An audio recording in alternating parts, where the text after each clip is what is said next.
The sun was low, casting long shadows on the quiet street. Cars passed slowly. Birds chirped.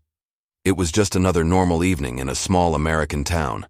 James Carter rode his black mountain bike near the edge of the road. He wore a plain hoodie, jeans, and old military boots.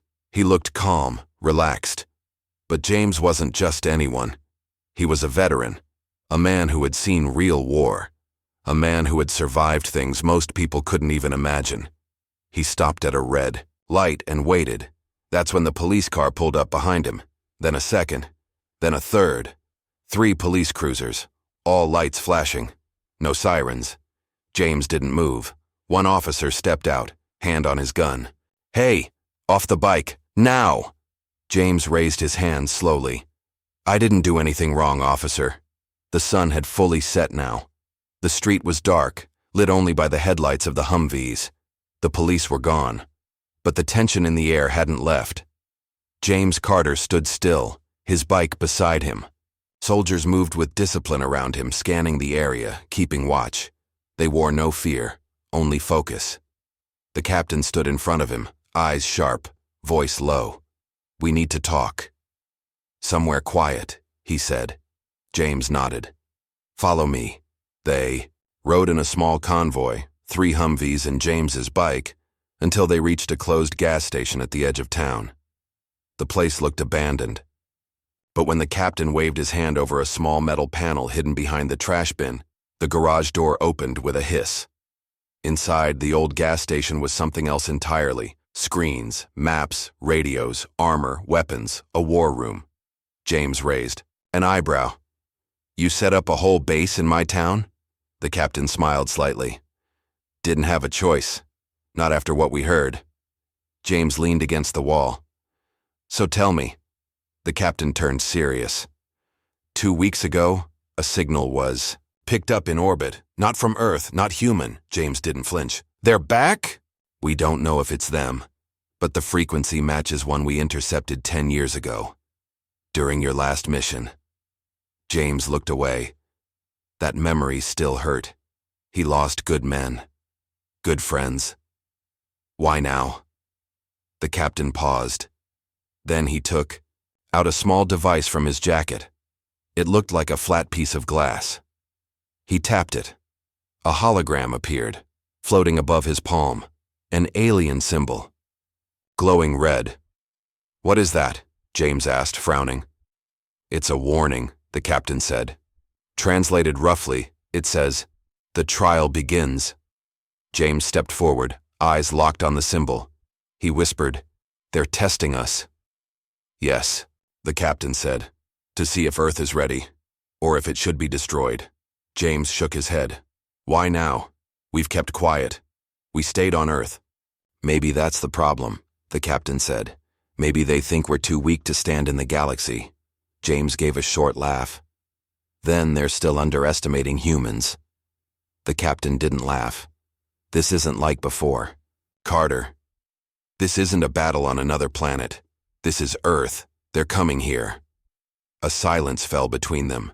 Then James asked, "So what's the plan?" The captain looked at him. You're the plan." James blinked. "Me?" "You're the only human who made contact with them and lived," the captain said. "You're not just a veteran. You're a witness, a warrior, and a symbol." "I'm just a man on a bike," James said with a dry smile. "No," the captain replied. "You're a soldier, and you're the reason 50 men in Humvees showed up tonight without hesitation." James looked down, thinking. Then he asked, "Who knows about this?" "Only Ghost Division," the captain said. "And now, you." James ran a hand over his short beard. "We're going to need more than 50 soldiers." "We have more," the captain said. "But they'll follow you, not me." James looked up, surprised. "Why me?" "Because they trust you," the captain said. "Because you never lied to them. Because when things went bad, you stayed." A quiet knock at the door broke the silence. A young soldier stepped in, holding a tablet. "Sir," he said, "you need to see this." The captain took the tablet. his face going pale. He turned it toward James. On the screen was a video. A strange object falling from the sky, crashing into a mountain range, alien live footage. Today, James whispered, "It's starting." The captain nodded. "This time, we're not just fighting for survival. We're fighting for a place in the galaxy." James looked at the screen again, then back at the captain. "I hope they're ready," he said. "For what?" the captain asked. James picked up his old combat vest and put it on. For Earth's answer. The morning sky over Washington, D.C. was calm. Birds flew over the white dome of the Capitol building. People walked to work. Traffic moved like any normal day. But inside a deep windowless room below the Pentagon, the mood was anything but normal. General Marcus Hale stood over a round table. His face was hard, his eyes cold. Around him sat the top brass, men and women in suits and uniforms. A giant screen behind them showed the same footage James Carter had seen the night before, an object falling from space, crashing into the Rocky Mountains. "We've confirmed it's not a meteor," the general said. "It slowed down before impact. Something inside is alive." Someone gasped. Another voice said, "Is it one of them?" The general looked at the room. "We don't know yet, but we can't take chances." A woman in a black suit leaned forward. "Do the people know?" "Not yet," the general replied. "And they won't, not until we have answers." She nodded. "What about Ghost Division?" "They've already contacted Sergeant Major Carter," the general said. "He's back." There was silence. Then a low voice at the end of the table asked, "Do you trust him?" General Hale didn't hesitate. "With my life." Another man leaned in. "We should have never shut down Project Eclipse. This is exactly what it was built for."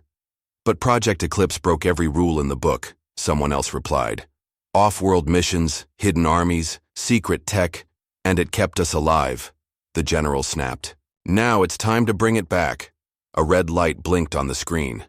A voice came through. "General, the president is on the line." "Put him through." The screen changed. The president appeared. He looked tired, serious. "General Hale, I've been briefed. I want this handled quietly. If this goes public, the world will panic." "Yes, Mr. President," Hale replied. "Is Carter on board?" the president asked. "He is," the general said. "He's ready." The president paused, then spoke, carefully. "Then give him everything. Full control. No restrictions. We do not fail." The screen went dark. Meanwhile, back in the gas station war room, James Carter stood in front of a long steel table. On it were old memories, his armor, dog tags, and a photo of his old squad. All gone now. The captain stepped. "Shut up and get off the bike," the officer shouted again. James obeyed. He placed the bike on the sidewalk and stood tall. He didn't look afraid. In fact, he looked calm, too calm. Another officer joined the first. He walked around James like a hunter circling prey. "What's in the bag?" he asked. "My lunch," James said. "And a book." "Don't get smart," the third officer said. He was older, clearly in charge. "ID. Now." James handed them his military ID. The older cop looked at it, then at James. "Sergeant Major James Carter, retired, Afghanistan, Iraq, 2 Purple Hearts," he read aloud. "You think that makes you special?" James didn't answer. He just smiled. The younger cop grew angrier. "You think this is funny?" James said nothing. He looked past the officers, past the flashing lights, and then they heard it. A low rumble, far away, like thunder, but steady, growing louder. The officers paused. "What's that sound?" one asked. James still didn't speak. He just kept smiling. The rumble grew louder. Tires on pavement, heavy, strong. Then they saw them, headlights, dozens of them, coming from the main road, moving fast, big, powerful engines. And then the Humvees arrived. One by one, they turned the corner. Military trucks, old but clean, painted in deep green and black, a symbol on the doors, an eagle holding lightning bolts. The officers stepped back, confused, nervous. The first Humvee stopped 10 feet from them. The door swung open. A man stepped out. Tall, sharp uniform, captain's bars on his collar. Combat. Boots hitting the ground with purpose. He walked straight toward the officers. "Step away from him," the captain said, voice calm but cold. "Who the hell are you?" the older cop asked, trying to keep control. The captain ignored the question. "Sergeant Major Carter is under my protection. You are interfering with federal operations." "Federal? He's just riding a bike," the younger cop snapped. The captain turned slowly. "He's not just anything. He's a war hero. And more than that, he's one of ours." More Humvees pulled in behind. Doors opened. Soldiers stepped out, dozens of them. Helmets on, guns slung across their backs, not aiming, but ready. The officers were now surrounded. James still hadn't moved, still calm, still smiling. One soldier handed the captain a small black device. The captain tapped a button. A voice came through. "Mission secure." Standing by, the captain turned to the police. "This is over. Leave. Now." The older officer hesitated, but then he saw the patch on the captain's sleeve. Ghost Division. He stepped back. "Fine, but this ain't over." "Yes, it is," the captain said. The police returned to their cars. Lights off, engines on. They drove away quickly, without a word. Silence returned to the street. The captain walked over to James and clapped a hand on his shoulder. "You good?" James nodded. "Wasn't gonna let them win." "You never do," the captain said with a grin. "But this time, you're not alone." James looked at the soldiers, all standing at attention. Loyal. Ready. "What now?" he asked. The captain's face grew serious. "They're watching you again. The ones from above. The aliens. The council." James sighed. "So it begins." The captain nodded. "The unexpected war has just started." The cold mountain wind howled through the trees. Snow covered the narrow road, crunching under the tires of the black Humvees. Ghost Division was on the move. Inside the lead vehicle, James Carter sat in silence, watching the map on his glowing alien tablet. The red blinking dot was getting closer. The captain sat across from him, loading a sidearm. "How far?" he asked. 10 miles, James said. "Maybe less." "Any signs of movement?" James shook his head. "The signal hasn't moved since it landed. Either it's broken, or it's waiting." The captain didn't like either answer. Behind them, 10 more Humvees followed. 50 hand-picked soldiers. The best of the best. Trained in combat. Loyal to Carter. Most had served with him off-world years ago. Some had even died, and come back different. Ghost Division was more than a unit. It was a myth. A secret army Earth didn't admit existed. As the convoy moved higher into the mountains, the snow grew heavier. Visibility dropped. Suddenly the radio crackled. Alpha 1 to Ghost Lead. "We've got something, on the ridge." "Say again?" the captain asked, grabbing the mic. Eyes on movement, non-human, fast. James leaned forward. "Put it on screen." The soldier's helmet camera lit up on the tablet. Snow, rocks. Then, a figure tall, thin, moving in jerks, metal legs, no face, a machine. "Hostile?" the captain asked. James studied the footage. "No," he said slowly. "Scout drone. Alien. Tech. Probably from the crash." Just then the feed cut out.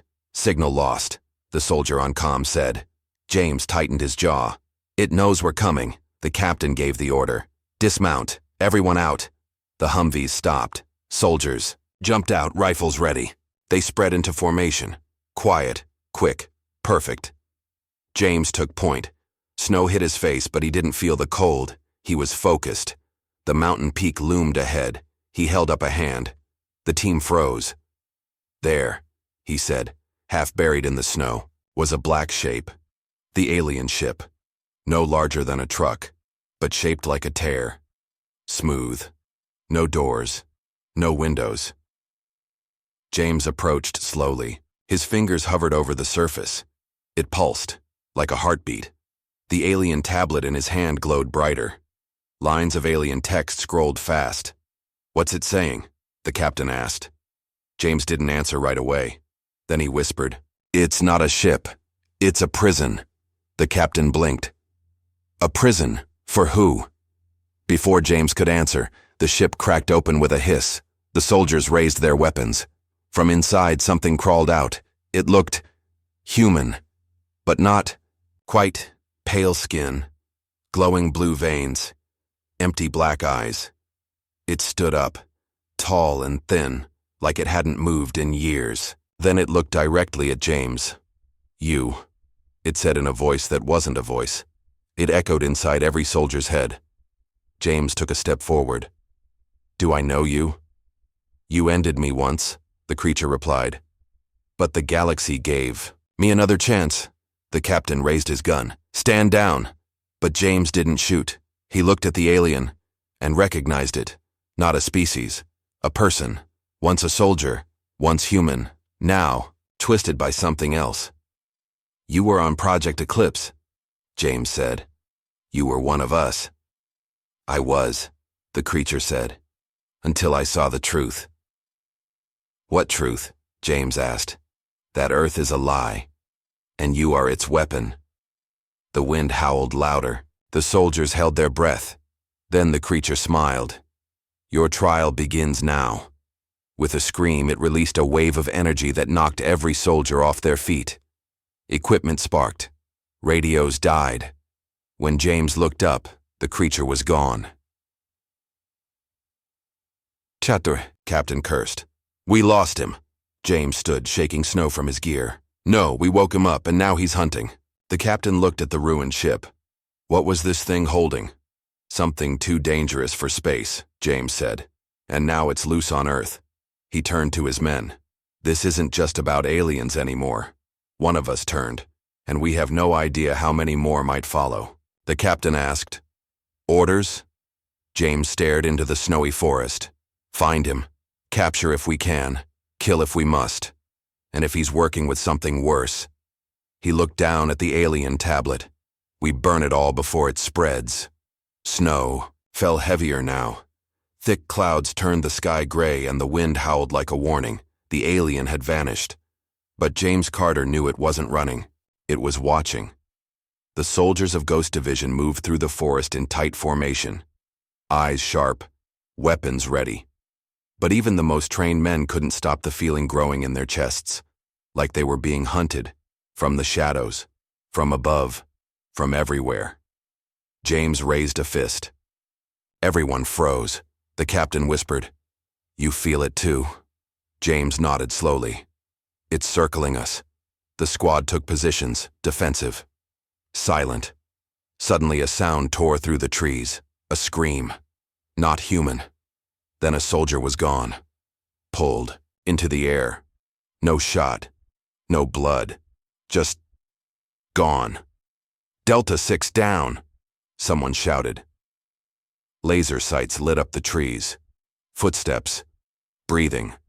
A shadow moved between branches, faster than a man.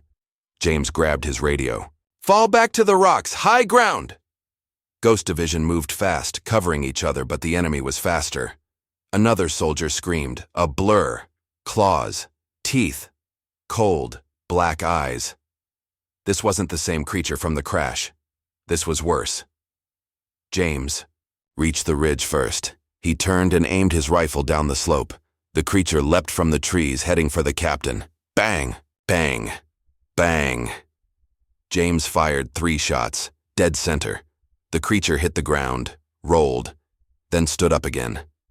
No effect, the captain gasped. "It's adapting," James said. "Learning." Then the alien tablet in James's hand blinked. A message appeared. "This is only phase 1. James's eyes widened. He showed the screen to the captain. "There's more coming." The captain looked around at the surviving soldiers. Only 36 left. Blood on the snow. This was supposed to be a scout mission. James shook his head. It was a trap. The creature hissed and moved again, but this time James didn't fire.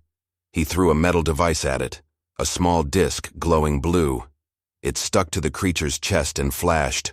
Boom! The explosion knocked it off its feet. Soldiers opened fire, now with alien-enhanced rounds. Sparks flew. The creature screamed. James grabbed a grenade and rolled it under its body. Thump. Silence. The thing stopped moving. For now. James walked over, slowly, breathing hard. The body twitched. "Scan it," he told a nearby soldier. A portable scanner buzzed. "DNA shows it was human once," the soldier said. "But it's been rewritten."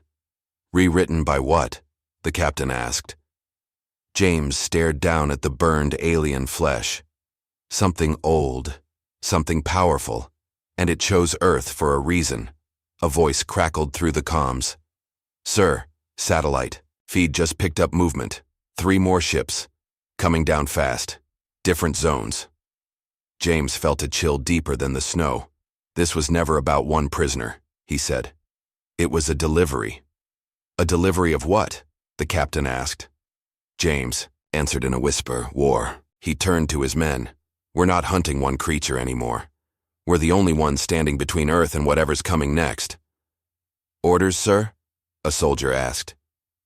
James stared at the burning wreck of the creature. "Ghost Division splits," he said. 3 teams, 3 crash zones." He looked at the captain.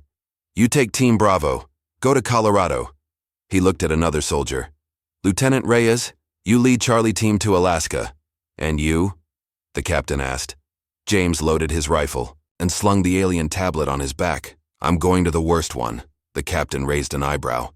"Which one's that?" James looked toward the horizon, where red lightning flashed from the clouds above a distant desert. "New Mexico," the captain smirked. "Figures." James looked at the body of the fallen creature one last time. "It's not about survival anymore," he said. "It's about sending a message." He turned to the soldiers still standing. "Let the galaxy hear this. Earth doesn't run. Earth doesn't kneel. And if they want a trial, then we bring the fire." The wind howled again, and Ghost Division moved. The sun burned hot over the New Mexico desert. Dry wind blew across the sand, carrying dust and silence. But under that silence, something hummed. Low, constant, unnatural. James Carter stood alone at the edge of a wide canyon. Behind him, 2 Blackhawks dropped off a small team. Just 6 soldiers. No backup, no vehicles, just stealth and speed. His alien tablet blinked again. The signal was clearer now. Life form status, active. Environment, controlled. Danger, unknown. He tapped the screen. A 3D map showed a glowing red dot, deep underground. The crash site wasn't above ground like the last one. It was buried. "Team, move out," James said. The 6 soldiers moved fast across the rocks, rifles ready, eyes scanning the canyon walls. One of them, Sergeant Vale, asked, "Why here? There's nothing but sand." James didn't answer right away. He just pointed at the rock below their feet. "This isn't just sand," he said. "This used to be a base." "A military base?" James nodded. "Top secret. Abandoned 30 years ago." But that's what they wanted people to think. As they moved deeper into the canyon, strange shapes began to appear. Half-buried metal towers, old antennas, and broken satellite dishes. Most were covered in rust and sand, but some looked too clean. "Sir," Vale said, pointing, "this panel was opened recently." James knelt by a steel hatch with fresh scratches. Not rust. Claw marks. He stood up. "We're not alone." Suddenly, the alien tablet made a soft rising beep. "Entry point unlocked." The ground shook slightly. Then with a low hiss, a hidden metal door opened in the rock. The team raised their weapons. Lights came on, blue, cold, and flickering, down a long steel hallway. James led the way inside. The air was stale, cold. The deeper they went, the stranger it got. Walls had alien symbols carved into them, symbols no human base would ever allow. "What was this place?" Vale asked. James touched the wall. "This wasn't just a base," he said. "It was a lab, a joint project." "With who?" James didn't answer, because he wasn't sure anymore. They reached a large circular room. Screens lined the walls. In the center was a glass chamber. Inside it floated a glowing black orb, pulsing like a heart. "Is that the source?" Vale asked. Before James could reply, the lights died. Total darkness. Then, a deep voice filled the room. "You followed the signal, as expected." Weapons raised, flashlights clicked on, but nothing was there. "I've waited a long time for this," the voice said again, "to speak to the only human who remembered." James looked at the orb. "You're not from the crash," he said. "No," the voice replied. "I crashed here, before you were born." Vale whispered, "It's inside the orb." The orb pulsed faster. "Are you a prisoner?" James asked. "I was," the voice said, "but the others set me free. The ones you call enemies. You mean the thing we fought in Colorado?" "Yes," the voice replied. "That was only one. There are many, some already walking among your people." James stepped closer to the orb. "Why are you telling me this?" "Because you need a choice," it said. "A choice to fight. Or join." Suddenly, metal doors slammed shut behind the team. The floor, lit up with red lights, soldiers turned in all directions, aiming into the dark. "Hostiles," Vale shouted. Shapes dropped from the ceiling, mechanical things, spider-like, with glowing red eyes. "Bzzt!" One soldier screamed as a bot shocked him. "Knocking him out! Engage!" James ordered. Gunfire echoed in the chamber. Sparks flew. Creatures leapt and crawled. James shot one clean through the eye. Another tackled Vale, but she stabbed it in the joint and kicked it back. "Status?"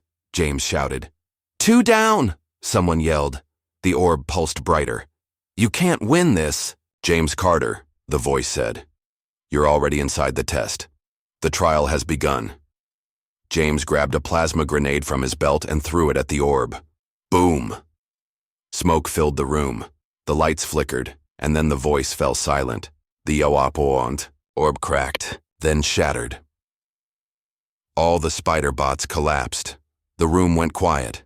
The doors unlocked. James stood breathing hard, sweat on his face. Vale stepped up beside him. "What was that?" James stared at the broken pieces of the orb. "A warning," he said. "The galaxy isn't sending soldiers, it's sending tests. And if we fail," he looked up, "they wipe us out." The sky over Alaska was dark, though it was only noon. Black clouds swirled above frozen hills. A storm was coming, unnatural and fast. Lieutenant Reyes zipped his jacket and looked out from the edge of the cliff. Below, in a narrow frozen valley, the second alien ship had landed. Steam rose from its hull, and strange lights blinked under the ice. The crash had melted a hole straight into the glacier. His team, Charlie Squad, stood behind him. 10 soldiers, all elite. But even they felt nervous. One asked, "Why is it so quiet?" Reyes didn't answer. He felt it too. No wind, no birds, no sound. Just silence. And snow. Reyes checked the alien scanner James Carter had given him. The signal was faint, pulsing deep inside the ice. "We move in," Reyes said. "Quick and clean." The team slid down the icy slope, careful not to fall. When they reached the crash site, they circled the strange black metal ship. It was shaped like a claw and was half buried in the glacier. "No doors?" a soldier asked. Reyes tapped the side. It hummed. Then the scanner blinked. "Life form detected. Distance 20 meters. Elevation below." "Underground," Reyes muttered. Suddenly the ice beneath them cracked. "Move!" They jumped away just as the ground caved in. 2 soldiers fell through, vanishing into the dark. Rope. "Down!" Reyes ordered. He clipped on and dropped through the hole. Below was a large cave glowing faintly with green alien light. And there, standing alone in the center, was a child, a little girl. She looked human, maybe 9 or 10 years old. Pale skin, no jacket, no shoes, just a white dress. She stared at Reyes. "Help me," she said softly. Reyes froze. "Where are the others?" he asked. She didn't answer. The other soldiers lowered themselves into the cave. Guns up. Eyes scanning. The girl stepped forward. "They hurt me," she said. "They locked me in." "Who did?" Reyes asked. She looked at the ship above them. "My people." Then her eyes turned black, and she smiled. Suddenly, the cave walls lit up.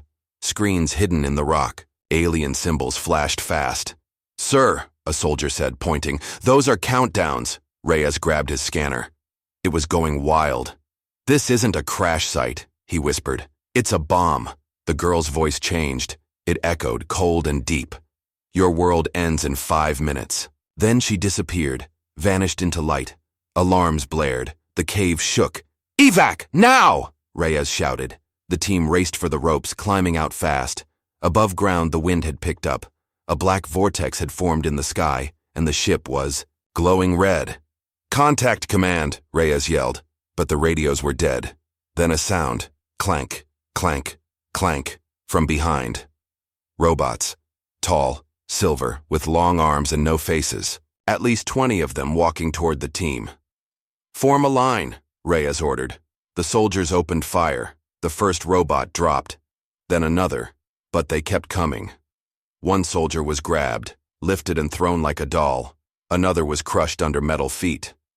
Reyes fired until his rifle ran dry. Then he pulled his sidearm. A robot reached for him, but suddenly its head exploded.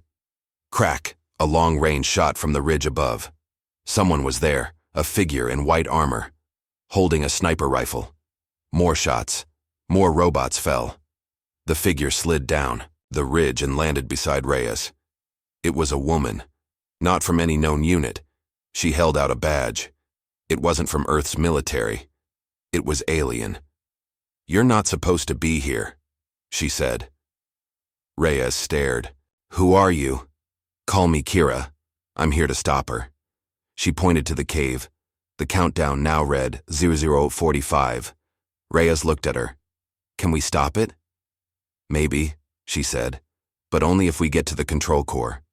She pulled out a black crystal and tossed it to Reyes. "Insert this when you reach the heart." "What about you?" She reloaded. "I'll buy you time." Reyes ran back into the cave, dodging falling rocks and flickering lights. The core pulsed, like a living thing. He stabbed the crystal into the slot. The lights blinked, then stopped. Silence. He held his breath. Then the countdown reset to unknown. The cave stopped shaking. He'd done it. Back outside, the sky slowly cleared. The robots shut down. Kira stood at the edge of the ship, breathing hard. "You saved Alaska," she said. "But it's just beginning." Reyes looked at her. "Who was the girl?" "She's not a girl," Kira said. "She's a seed, a test. Meant to fool, meant to copy." Reyes asked, "Copy what?" Kira looked him in the eye. "Humans." The mountains of Colorado were quiet, covered in thick pine trees and deep snow. But Captain Hall knew something was wrong. His boots crunched on the frozen ground as he stepped over the burned wreckage of the third alien ship.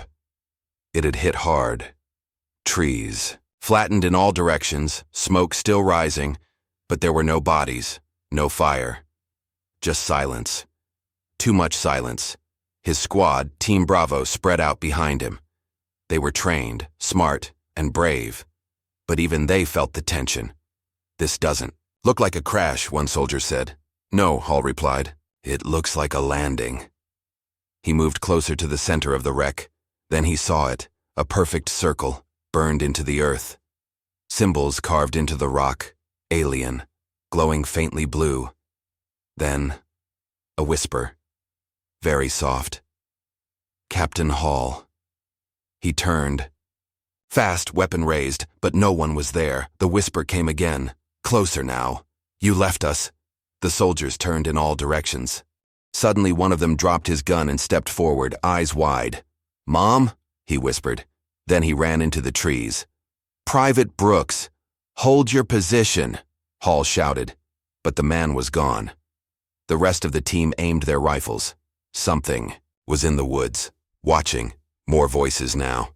Each one familiar, each one wrong. "Son, it's me. Come home." "You failed us." Hall clenched his jaw. This is a mental attack. Stay sharp. Then the air shimmered, and shadows stepped. From the trees, they looked human. Faces of loved ones, friends, family, but their eyes were empty, their smiles too wide. Echoes. Hall fired a warning shot. One of the shadows moved faster than light, grabbed a soldier, and vanished. "Open fire!" Hall yelled. Bullets tore through. Trees. But some of the shadows didn't bleed. They flickered, like bad reflections. Hall grabbed his scanner. Biosigns detected. Mimic class. Origin. Unknown. Threat level. Extreme. Then the tablet blinked with a new message. Protect your mind. They feed on memory. Hall pulled a small black case from his pack. Alien tech given by James Carter. Inside was a silver disc, no bigger than a coin. Memory anchors. He shouted. Each soldier pressed the disc to their temple. A soft click. A brief flash of light. The whispers stopped. The echoes screamed. Their forms glitched, twisted. Then they attacked. Real now. Solid. Claws, teeth. Black blood. The team fought hard. One soldier dropped 2 of them. Another used an alien shock grenade, tearing 3 echoes apart. But they kept coming. Hall moved forward, through the chaos, heading for the center of the crash. There, inside a glowing pod, floated something strange, a mirror, but not a normal one. It showed his face, crying, broken, alone. It was reading him, feeding on his pain. He stepped forward, raised his rifle, and smashed the mirror with the butt of his gun. Crack! A wave of sound blasted outward. The echoes shrieked, their bodies shaking, then they all vanished. Gone. Snow fell again. Light returned to the forest. His team regrouped. Only 5 left. Bruised. Bloody. But alive. "Status?" he asked. All echoes. "Gone," a soldier said. "Signal's dead." Hall looked down at the shattered mirror. "Not a weapon," he said. "A test. Another one." "Same as New Mexico?" someone asked. "Worse," Hall replied. "This one didn't test our strength. It tested our minds." He picked up a shard of the mirror. In it he saw not his face, but James Carter's. Then the mirror spoke. Yes, spoke. "You passed," it said, "but others will not. And when they fail..." It paused. "Earth will be judged." Hall dropped the shard and crushed it under his boot. Then his comm buzzed. "James," Carter's voice came through. "Captain Hall, status?" Echoes eliminated. "Barely." "Same here. We found a seed in Alaska. It tried to copy us." There was silence. Then James spoke again. "They're testing humanity. Piece by piece. Mind, body, soul." Hall asked. "What's next?" James replied. "We meet at the old bunker, Nevada. There's one more signal left." "And after that?" James answered, calm and cold. "Then we take the fight to them." The Nevada desert stretched for miles, dry, empty, lifeless. But beneath the sand, something old was waking up. Captain Hall stood in front of a steel door buried deep into a rocky hill. A keypad glowed faintly in the sunlight. He tapped in a long code, one given by James Carter. The door creaked open. Cool air rushed out. Dust fell from the edges. Hall turned to his team. "This place was shut down before I was even born." They entered the tunnel, weapons ready. Flashlights lit up rusted pipes, old cables, and faded warning signs. U.S. Secret Base. 09A. Entry restricted inside. Everything felt wrong. No sounds, no power. Just silence and cold. But as they stepped deeper, lights flickered on. One by one, a voice spoke through a speaker. "Welcome back, Captain James Carter." Hall stopped. He wasn't James. System error, the voice corrected. Unknown identity. Monitoring. The lights above turned red. Back outside, James Carter arrived in a military truck. He stepped out, holding his alien tablet. It was glowing, brighter than ever. "This is it," he said. "The last signal." Hall nodded. "This place, It knows you. James looked at the steel walls. Because I was born here. The soldiers stared. What do you mean? Hall asked. James walked into the bunker without answering. Deep inside, the team entered a wide chamber with glass walls, broken machines, and a giant circular table in the center. Screens on the walls blinked alive, showing Earth, stars, and, strange alien shapes. James stepped forward and placed the tablet on the table. It connected. A hologram appeared. The galaxy, spinning slowly. Red dots marked Earth, and 12 other planets. This base, James said, was part of a project called Echelon, a secret program to prepare Earth for alien contact. But we failed, he added. The warning never reached us. Hall frowned. What were they preparing us for? James tapped the hologram. It zoomed in, showing Earth surrounded by a massive dark ring. A test, he said, one designed by something older than humans, older than time. Suddenly alarms blared. External breach detected. Hall raised his rifle. Where? A camera feed flashed on the screen. Outside the bunker, shadowy figures approached. 10, maybe 20. Tall, fast, and not human. They followed us, James said. The ones we fought in Colorado. The ones who create echoes. Hall ordered, seal the door.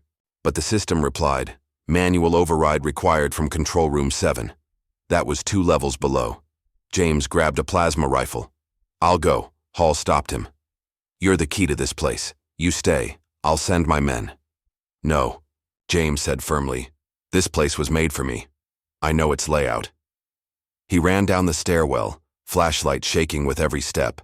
The corridors below were darker, older. He passed old labs, smashed glass, claw marks, signs that something had already been here long ago. Finally, he reached Control Room 7. Inside was a large panel with glowing buttons and one red lever. Do you wish to seal the base? James hesitated. Then he pulled the lever. Heavy clanks echoed above. The entrance doors slammed shut. Lights turned green. Bunker sealed. External breach blocked. James sighed in relief. But then, he heard breathing. He turned. Standing in the dark was a man who looked exactly like him. Same face, same voice, same eyes. Hello, James, the double said. I'm what they made from your blood. It smiled. They used your DNA in the first test. You are the original. I'm the perfected copy. James raised his weapon. You're not real. The copy stepped forward. No, I'm better. And when I kill you, I become you. It lunged. They fought, brutal, fast, hand to hand. James slammed the copy into a wall. It threw him back, grabbed his throat. You don't deserve Earth, it hissed. James reached into his pocket and pressed a small device, an alien flash grenade. Boom. The room filled with light. The copy screamed, vanished into static. James coughed, stood up, and limped back upstairs. Hall met him at the stairwell. What happened down there? James looked at him. They made a clone. From me. It tried to take my place. Hall's face went cold. Why? James looked at the stars on the screen. Because someone, or something, is preparing a new version of Earth. One without us. Hall asked, what do we do now? James replied, we wake the others. He tapped the hologram. 12 red. Dots blinked again, each one a hidden base across the world. 12 more keys, he said. 12 more tests, and then, the final battle. James Carter stood in front of the hologram table inside the Nevada bunker. 12 red dots blinked across the spinning globe. 12 hidden locations, each holding answers, each holding danger. Captain Hall stepped beside him. Where do we go next? James didn't speak. He stared at one dot blinking faster than the others. It was off the map, not on land. It was in the middle of the Pacific Ocean. Hall noticed it too. That dot. It's moving. James zoomed in. The blinking point shifted every few seconds like it was alive. Not a base, he said. A ship. Hall raised an eyebrow. A ship that size? In the ocean? James nodded. Or under it. He tapped his communicator. Get me satellite. Scan of this area. Full deep-sea imaging. A moment later, the bunker's screens changed. There it was. A giant object, bigger than an aircraft carrier, hidden beneath the waves. Perfect circle. Cold metal. No windows. No flag. Just silence. James said, "That's not from Earth." 12 hours later, James, Hall, and a special joint team flew over the Pacific in a black stealth jet. They had deep diving suits, high-tech scanners, and weapons from both Earth and alien origin. The ocean below looked calm, but they all felt it. Something was watching. The jet dropped a submarine unit into the water. As they dove, the light faded. The water turned black. Then, it appeared. A massive door in the seafloor opened slowly. The sub floated inside. Once they passed through, the door closed behind them. Bright lights clicked on. They were now inside a massive underwater hangar. Robotic arms scanned the sub but didn't fire. James whispered, "It's expecting us." The sub docked. The team stepped out. Inside was a hallway, white and smooth, with lights that turned on as they walked forward. Hall's voice echoed. "Anyone else think we just walked into a trap?" James smiled slightly. "Definitely." At the end of the hallway, they entered a circular room. A figure stood in the middle, tall, human-looking, but not human. Its skin glowed faintly silver. Its eyes were black, but calm. "I am Archivist 1, it said. Hall raised his weapon. The being didn't move. "You are James Carter," the Archivist said. "The original. Welcome to the Mirror Arc." James stepped forward. "What is this place?" The being spoke slowly, clearly. "A duplicate of your world, made to test, to measure, to decide if humanity survives." Hall's eyes narrowed. "You made another Earth?" "No," the being said. "You made it." James frowned. "What?" The archivist walked to a console. A screen lit up showing Earth, then another Earth beside it, slightly different. Clouds moved differently. Continents shifted. People weren't quite the same. "This is your world's reflection," the archivist said. "Grown from your DNA, your thoughts, your fears. A copy Earth, without war, without rebellion. Controlled. Peaceful." James stepped back. "You're replacing us." "No," the being said. "You are choosing," Hall asked. "What do you mean?" The archivist looked at him. "The final test is choice. Keep your Earth, with all its pain, history, and chaos. Or switch to the mirror world. Peace, order, control." The team stood in silence. James whispered, "We would become slaves." The archivist tilted its head. "No, you would become perfect." Suddenly, alarms blared. The bunker AI spoke in James's earpiece.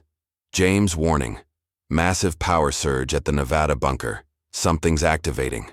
Back on Earth, deep inside the Nevada base, the copy of James, the one from Part 9, wasn't dead.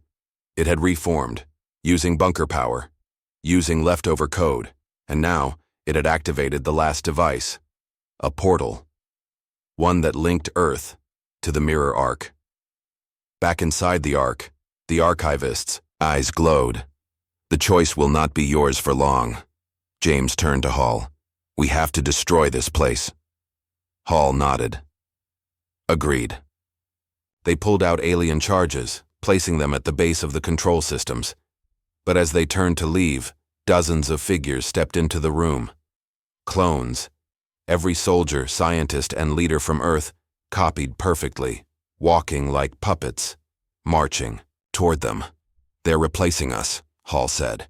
"No," James said. "They're erasing us." A fight broke out. Gunfire, explosions, sparks and smoke. James and Hall rushed back to the sub. The Mirror Arc started to collapse. Just before the last hallway caved in, James placed the detonator. He looked back one last time, at the other Earth. The easier path. Then he pressed the button. Boom! The ocean rumbled. Waves rose for miles, but Earth was safe. For now. Smoke rose from the Pacific Ocean.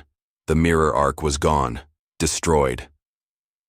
James Carter sat inside the submarine, quiet, staring at the surface through a cracked window. They had made it out alive. Barely. Captain Hall sat beside him, holding his shoulder. "You did it," Hall said. "No," James replied. "We did it. But it's not over." The sub surfaced. Their team climbed onto the deck. Jets circled above. A ship waited nearby to take them home. But before they could move, James's alien tablet lit up. A new symbol. A final signal. "Another test?" Hall asked. James shook his head. "No, the final one. The seed." Later that night, in Utah desert, the team landed near a red canyon, dry land, no cities, no life. But the signal was strong. James held the tablet up. The arrow pointed north, into the rocks. They followed the path on foot. No stars in the sky, just clouds and wind. Then they found it. A cave, glowing slightly from inside. As they stepped in, the air grew colder. The walls had alien writing, same as the ark, same as the bunker. James translated quietly. "Here sleeps the seed, the decision, the weapon, the hope." Hall whispered, "What kind of seed?" James didn't answer. They stepped deeper. At the end of the cave was a floating orb. Black, smooth, pulsing with energy. And in front of it stood an old man, wearing military clothes. Eyes sharp, voice calm. "James Carter," he said. "I've been waiting." James stepped forward. "Who are you?" The man smiled. "I'm the first one. The first soldier tested by the seed. Long before you were born." Hall stepped forward. "You're human?" "Yes, but changed. The seed showed me everything. The fall of worlds, the rise of others. Earth, barely past." He looked at the orb. "This seed can shape reality, erase timelines, grow new futures." James felt his heartbeat slow. "What does it want now?" The man's smile faded. "It's tired. Of testing. Of watching. It wants an answer." He pointed at the orb. "One person must bond with it. Become the new anchor. The final voice for Earth." Hall frowned. "What happens to the person who bonds?" The man looked sad. "They vanish. Not die. Not live. They become part of the seed." James stepped forward. "I'll do it." Hall grabbed his arm. "No, you don't have to." "I do." James said, "I've seen too much, been changed too much. I'm already halfway gone." The old man nodded. "You are ready." James walked up to the seed. It floated still, silent. Then it spoke, not with sound, but inside his mind. "James Carter, final test complete. Do you choose freedom or safety?" James didn't hesitate. "Freedom." The orb pulsed. "Do you choose pain or peace?" "Pain, because it's real." "Do you choose humanity or perfection?" James whispered. "Humanity." The seed glowed brighter. Wind rushed through the cave. Rocks shook. Hall and the others stepped back, shielding their eyes. James reached out and touched the seed. Everything went white. Somewhere else, James floated in a place with no sky, no floor, just stars and light. He saw everything, all timelines, all versions of Earth. He saw humans fail. He saw humans win, and he saw one thin golden thread, the future they now stood on. The seed spoke again. "Earth is accepted. No more tests. No more copies." James smiled. "Good." Then he closed his eyes and vanished. Back in the cave, the orb dimmed, then dropped to the ground, empty, cold, lifeless. The old man picked it up, placed it into a metal box, and shut it. Hall looked around. "Where's James?" The man smiled. "He's with the seed now, forever." 1 week later, across the world, things changed. Alien signals stopped. No more attacks, no more echoes, just peace. Earth had passed, not by being perfect, but by choosing to stay human. Captain Hall stood on a cliff, looking at the sunset. Beside him, James's alien tablet blinked one last time. "Well done, James Carter." Then it shut off, forever. 1 week after James Carter vanished inside the Seed, Earth felt quiet, too quiet. No alien attacks, no new signals, no more tests. People returned to their cities, soldiers went home. But Captain Hall couldn't rest. Something didn't feel right. He kept waking at night with strange dreams. Dreams of James, trapped between worlds, whispering one word again and again. Code. Location: Nevada bunker. Restricted wing hall, returned to the same bunker where it all began. He had James's old tablet, still cold, still silent. He walked past security, into a forgotten room marked Project Echelon, Vault 3. Inside was a chair, wires, and one dark screen. On the wall, ancient alien symbols. Hall placed the tablet on the console. Nothing happened. Until the lights blinked, then a single line of text appeared on the screen. Return code: Carter 00X. Hall frowned. Return? From where? He typed the code in. Suddenly, alarms rang across the bunker, but not warnings. Activation. The lights turned blue. The ceiling opened, and from above, a new device lowered slowly. A pod, large enough to hold a man. Hall stepped back as the pod powered on. A soft voice played from inside. "Stand by. Reconstructing physical anchor. James Carter." Hall's heart skipped a beat. What? Meanwhile, somewhere, beyond James Carter was floating in white space. He had no body, just thought, just memory. But now, something was pulling him, calling him back. A tether, a code. He felt pain, pressure, heat. Then he opened his eyes. Inside the pod, alive, human again, back in the bunker. The pod opened with a hiss. James fell forward onto the cold metal floor. Hall rushed to catch him. "James!" James coughed, blinking. "How? How long?" Hall smiled. 1 week. "You look like hell." James groaned. "Feels like 1,000 years." Hall helped him up. "What happened in there?" James touched his chest. "The Seed didn't just test us, it copied everything. I saw futures, worlds that burned, worlds that lived." He paused. "But now something else is coming." Hall's face darkened. "Worse than the Seed?" James nodded slowly. "There's something behind the Seeds, the ones who built them. They know Earth passed, and now they're interested."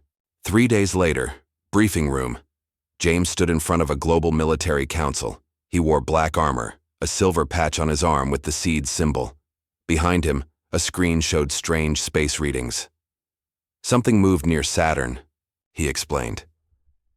"A ship, size of a small moon." A general asked, "Alien?" "Very," James replied. "The builders, the original creators of the Seed. They've never visited before. Until now." Hall stepped forward. "They're not attacking. Not yet. But they're watching, testing something new." Another officer asked, "What do they want?" James looked at the stars on the screen. "They want to meet us." Everyone went silent. Then James said the part that scared even him. "And if we fail this time, there will be no second chance." Meanwhile, near Saturn, the cold, dark orbit, something massive floated near the rings. It was shaped like a black pyramid, silent and still. Inside it, no windows, no engines, just one empty chair, and thousands of eyes watching Earth. A voice echoed in a strange language. "Subject Earth has passed Phase 1. Begin Phase 2. Contact." The chair lit up, and a portal opened. Destination: Earth. The sky over Earth changed. It was subtle at first. A flicker in the stars, a missing satellite signal. Then it happened. A flash near the moon, A black pyramid appeared, floating in orbit. No sound, no warning, just presence. The builders had arrived. Location: UN Military Command, Earth Orbit Station James. Carter stood in the control room, eyes locked on the screen. The alien ship was huge, larger than any space station ever built by humans, perfect in shape. Silent. "Still no response?" asked Captain Hall. James shook his head. "We sent greetings, signals, peace offers, nothing." Hall looked worried. "So, what do we do?" James answered quietly. "We wait, or we prepare." Suddenly the ship moved, not forward, but closer. It entered low Earth orbit. Human satellites exploded as it passed. No weapon fired, just pressure. The world watched, then the first message came. Not through radio, not through code, but directly into every human mind. The message: "We are the builders. We made the seeds. We shape civilizations. You were watched. You were measured. You were not ready. But you chose to remain human. That is rare. Now comes the final test. Will you stand with us, or against what is coming? You have 1 week, then silence." 1 hour later, emergency council meeting. Every nation leader appeared on screen. Fear in their eyes. "Stand with them? What does that mean?" asked the Chinese general. "Or against what?" asked the US president. James stood up. "They're warning us. Something worse is coming. Maybe another species. Or a threat even they can't stop." Hall added, "And if we join them, we become part of their system. Controlled. Watched." A woman from the African Union spoke. "And if we refuse?" James looked at her. "Then we face whatever's coming. Alone." The room went silent. That night, Nevada. Bunker James sat alone in the seed room. The broken orb that once held the seed still lay in its case. He stared at it. Hall entered quietly. "You okay?" James nodded slowly.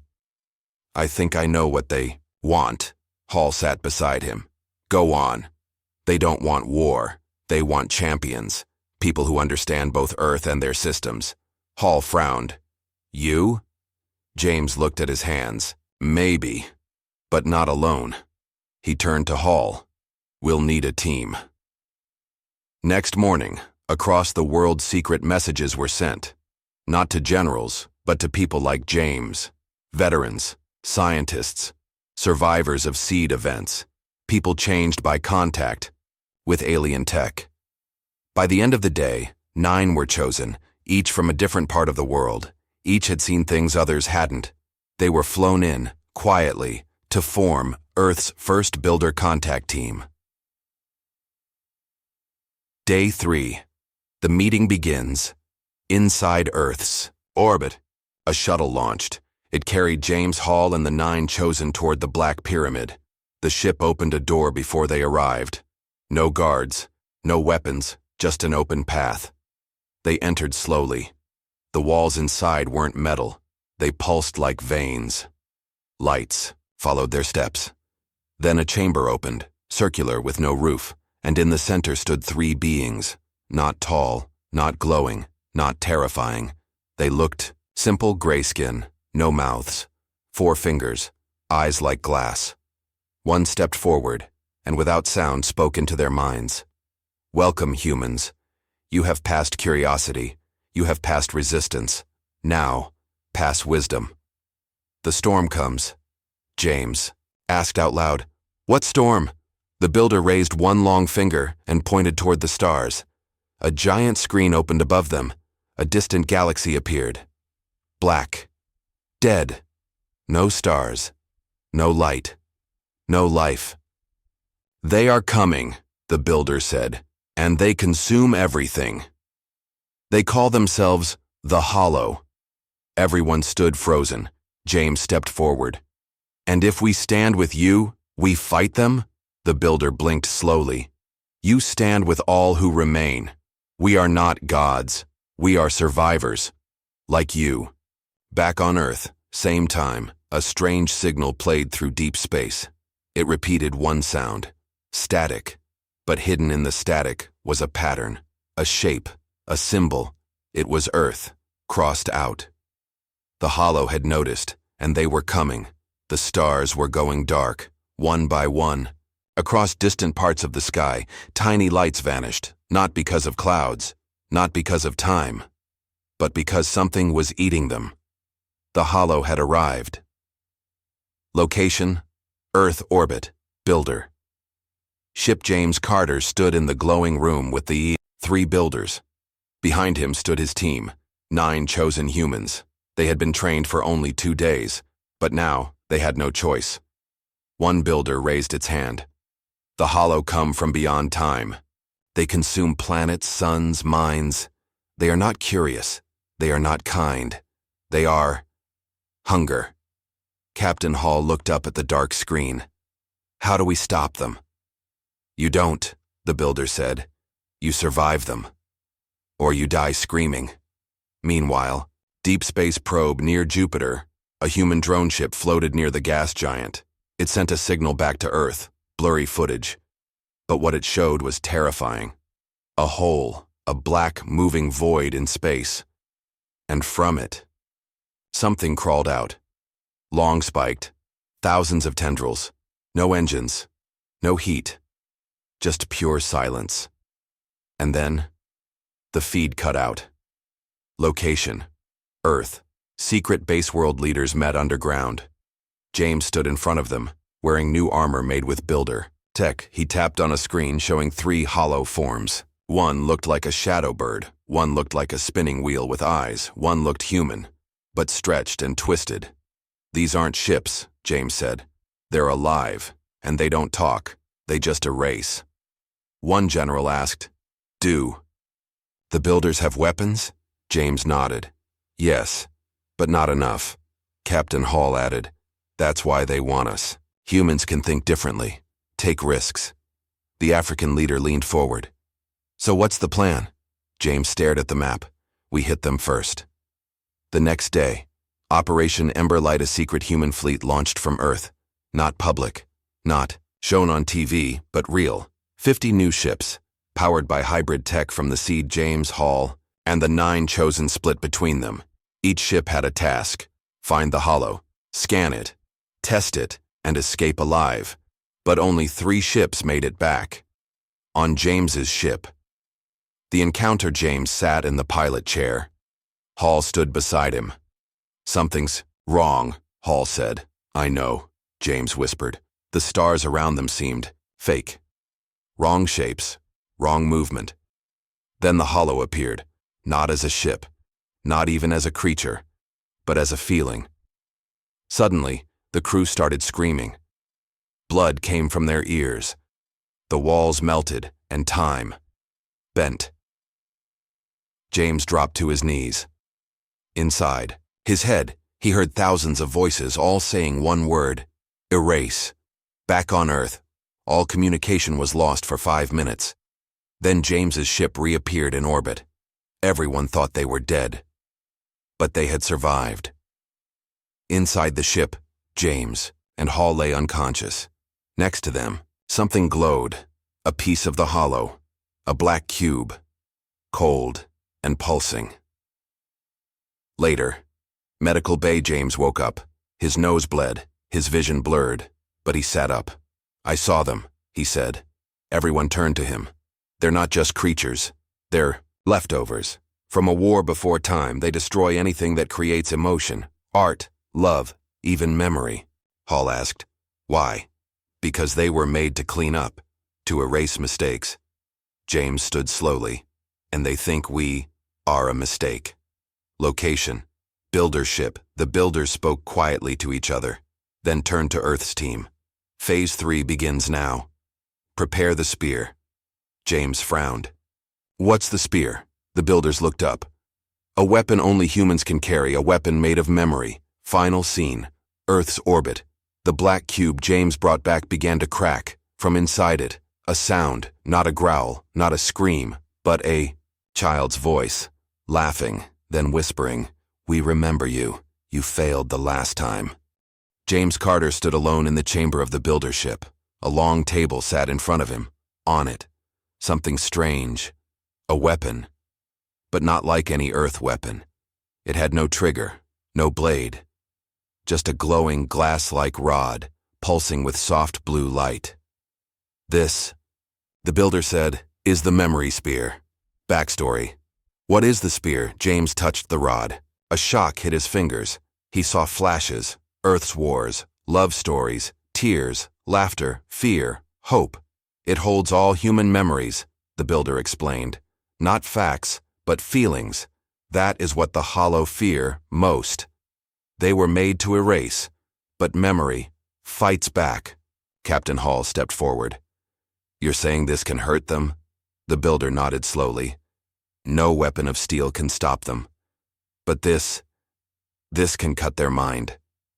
But only one can carry it. They all looked at James, and James already knew. It had to be him. Location, Earth Command, crisis meeting. The Hollow were moving fast. 2 more stars had vanished, and now something huge was approaching from deep space. A Hollow carrier. As big as a moon. James entered the room holding the memory spear. His eyes were different now, not glowing, but full of something deeper. A quiet fire. I'm going in, he said. People shouted. Alone? You'll die. But James just smiled. I've already died once. Meanwhile, deep hollow space. Inside the Hollow carrier, the world was not dark.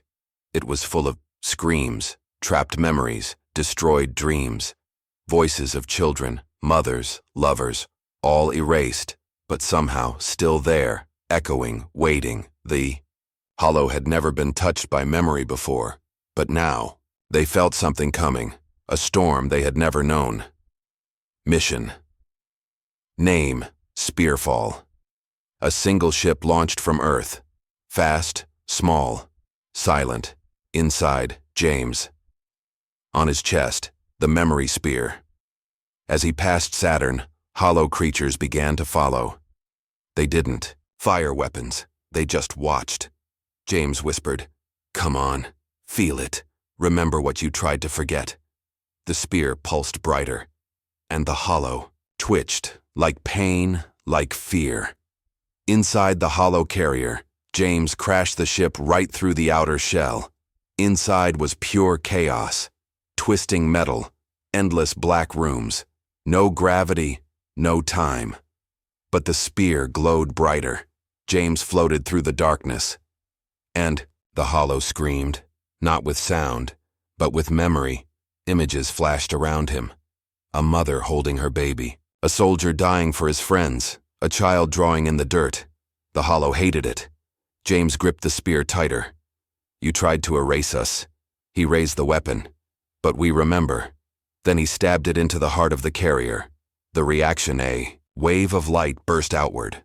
It wasn't fire. It wasn't energy. It was emotion. Across the stars, Hollow ships froze. Some shattered. Some turned and ran. Inside the Earth's skies, people stopped, looked up, felt something in their hearts they couldn't explain, a moment of pure memory. Back in the Hollow carrier, the spear cracked. James fell to the floor. The ship began collapsing, but something grabbed him. A hand, builder tech. Portal opened, and James was pulled through, just before the Hollow ship exploded from the inside. Location, Earth orbit, medical bay. James woke up again, weak, burned, but alive. Hall sat beside him, smiling. You did it. James tried to sit. Up. Are they all gone? Hall shook his head. Some are, but more will come. James closed his eyes, then said softly, Then we'll be ready. And this time, they won't be erasing us. We'll be writing our own story. Final scene. Outer space far away, a Hollow scout floated in silence. But now, it hesitated. Its black skin showed cracks. Inside, a faint echo played. We remember. The war wasn't over, but it had changed. The Hollow were no longer invisible shadows in space. They were bleeding, and they were afraid. Because Earth remembered. Location: Earth. Global broadcast. Room: James Carter stood before a camera. His face still showed burns. His voice was rough, but his message was clear. They tried to erase us. They thought humans were weak. But we remember. We feel. That is our weapon. The whole world listened. No countries, no borders, just one voice, one human. Meanwhile, deep space, builder ship. The three builders stood silently around the broken memory sphere. They spoke not with sound, but through thought. He survived. The hollow are cracking. The final echo has begun. Inside the hollow mind, a new threat. But the hollow weren't done. They had changed too. The oldest one, what the builders called the root, awoke. It had slept for millions of years. Now it opened its eye. One eye, as big as Earth. Inside it, billions of erased memories. It didn't speak. It didn't roar. It opened its mouth and began pulling time itself toward it. Stars began to flicker. Satellites aged and crumbled. Earth's clocks glitched. Time was breaking. Builder. Warning. 1. Final mission: a portal opened over the Atlantic Ocean. The builders appeared in a beam of light. James, still weak, stepped out of a jet and looked up. "You need me again?" he asked. "Yes," they replied, but not alone. 9 other people arrived. The chosen. Each touched by the seed, by war, by memory. One was blind, but saw through sound. One had lost her family, but never forgot their faces. One was a boy, only 15, but had survived hollow dreams. Together, they would carry the last light. What is the last light? Not a bomb, not a gun, but a wave of pure memory, recorded inside Builder Crystal. Every song, every story, every kiss, scream, laugh, and tear in human history, encoded in a beam. The plan? Get close to the root, fire it into its mind, and make it feel. The mission: Echo Fall. A builder-powered ship, the fastest ever made, took off from Earth. Inside James and the 9, they passed Mars in seconds, Jupiter in minutes, at the edge of the solar system. The root waited, like a hole in space, pulling reality into itself. One chosen began to cry. James placed a hand on her shoulder. "We are more than flesh. We are memory." The final moment. The ship began to shake. The root was near. Time around them slowed, their hair floated, voices echoed. Then, the last light charged. The boy placed his hands on the beam controls. James gave the final order. "Play it." The beam fired. Inside the root, it struck deep. Images exploded inside the hollow mind. A woman giving birth, a child chasing birds, a funeral, a wedding, soldiers hugging after war, a father saying goodbye. Billions of memories. The root screamed, for the first time in its existence. Not from pain, from understanding, from feeling. Then, silence. The root stopped. Its black body cracked, shattered, and became dust. Back on Earth, skies cleared, satellites reconnected. Time flowed again. The hollow were gone. Not dead, but sleeping. Somewhere far, afraid, changed. Final scene. 1 year later. James walked through a park. Children played. Birds sang. A woman passed by and nodded. "Thank you," she said. James smiled. "For what?" "For remembering." He looked up at the sky. Stars twinkled again. One star pulsed brighter. "The builder's watching." He whispered, "We're still here."